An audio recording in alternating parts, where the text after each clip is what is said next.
Sorry I missed yesterday, but I actually had a chance to go play golf in the morning and then had lots of meetings and things going on throughout the day trying to solve the fuel tank removal of the old property and all of those details and kept me pretty busy. But I'm glad to be with you this morning. John chapter 8 is a really good chapter to remind us of how Jesus deals with sin and how he is able to discern the agenda and intents of people who paint a picture of what they think is the problem, or they want you to think the problem is, compared to what it is they're really doing. And so in John chapter 8, we have the woman overtaken in adultery. And Jesus went unto the Mount of Olives, and early in the morning he came again into the temple, and all the people came unto him, and he sat down and taught them. And the scribes and Pharisees brought unto him a woman taken in adultery, and when they had set her in the midst, they say unto him, Master, this woman was taken in adultery in the very act. Now Moses and the prophets commanded us that such should be stoned. But what sayest thou? This they said, tempting him, that they might have to accuse him. But Jesus stooped down and with his finger wrote on the ground, as though he heard them not. So when they continued asking him, he lifted up himself and said unto them, He that is without sin among you, let him first cast a stone at her. And again he stooped down and wrote on the ground, and they which heard it, being convicted in their own conscience, went out one by one, beginning at the eldest, even unto the last. And Jesus was left alone, and the woman standing in the midst. And when Jesus had lifted up himself and saw none but the woman, he said unto her, Woman, where are those thine accusers? Hath no man condemned thee? She said, No man, Lord. And Jesus said unto her, Neither do I condemn thee. Go and sin no more.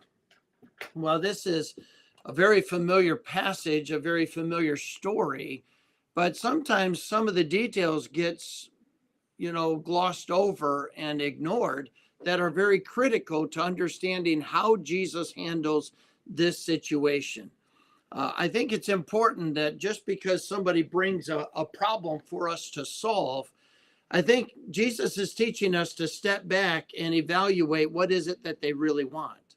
I've actually in ministry had people come to me demanding that I solve something, and I've literally looked at them and said, what is it you really want?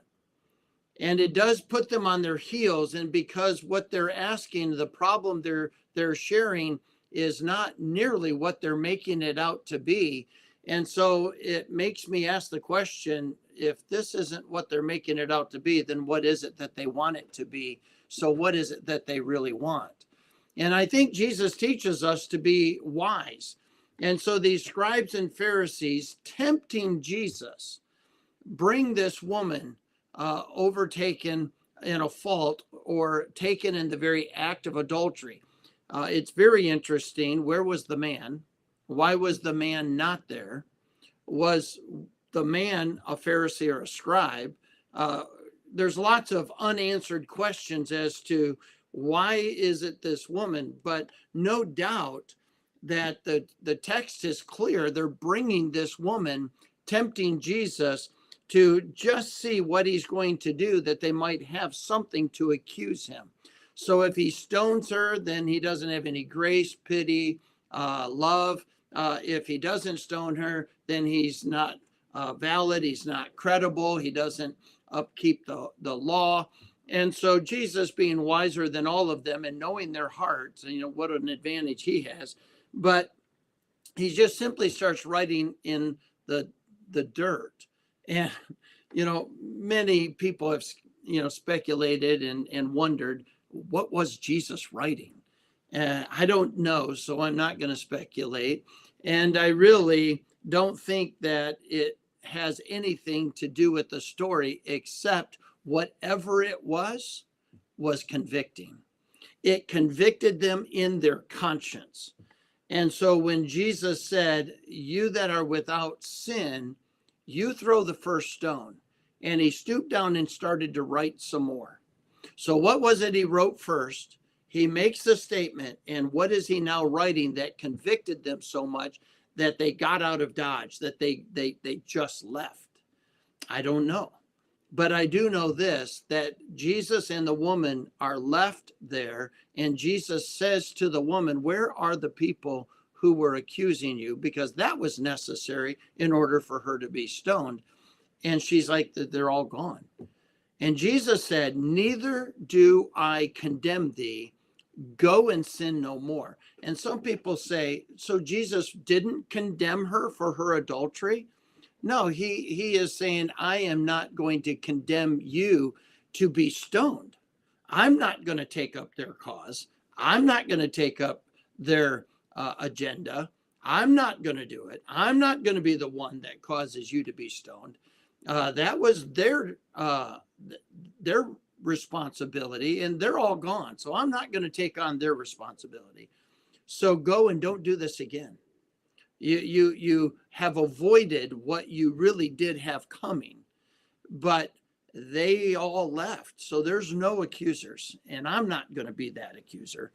And so he did not put his stamp of approval on adultery. He did not gloss over it and say adultery is no big deal. He isn't saying that at all. He's just simply saying, "I'm not going to be the one to condemn you to death. I'm going to tell you, don't do it again. Change your life, change your lifestyle. Don't do this." And that is a testimony of his grace.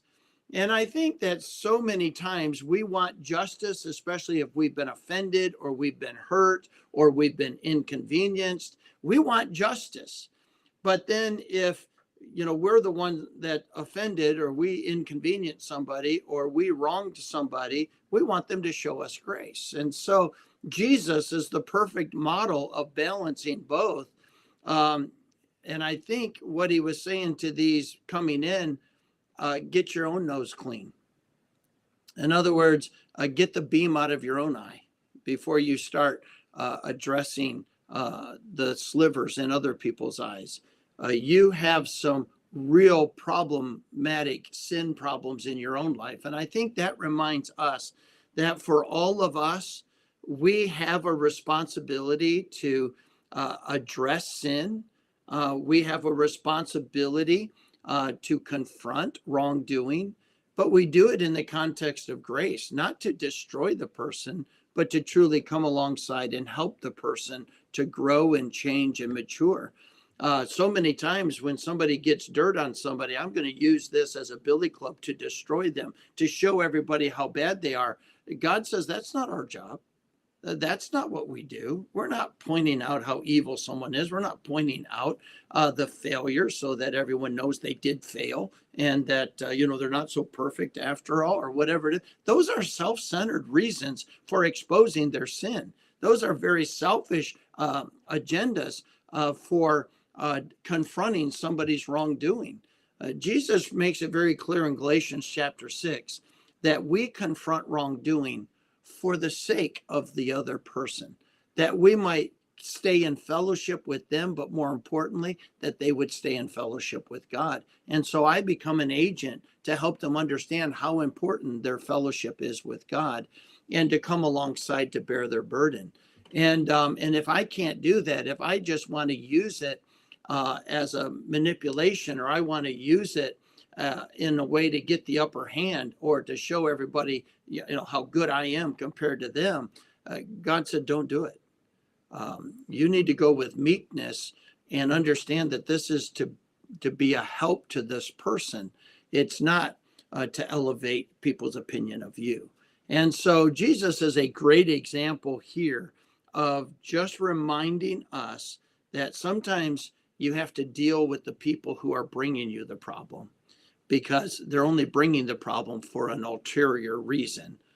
Sometimes when you have to deal with the person, you have to help people understand that this isn't a competition as to who's more wicked or who's more spiritual. That's not the issue. And if that's the issue, that's a totally different issue than you're trying to get me to solve. And then when we do deal with it, it's not about condemning the person for wrongdoing. It's helping them mature through bad decisions to make better decisions in the future.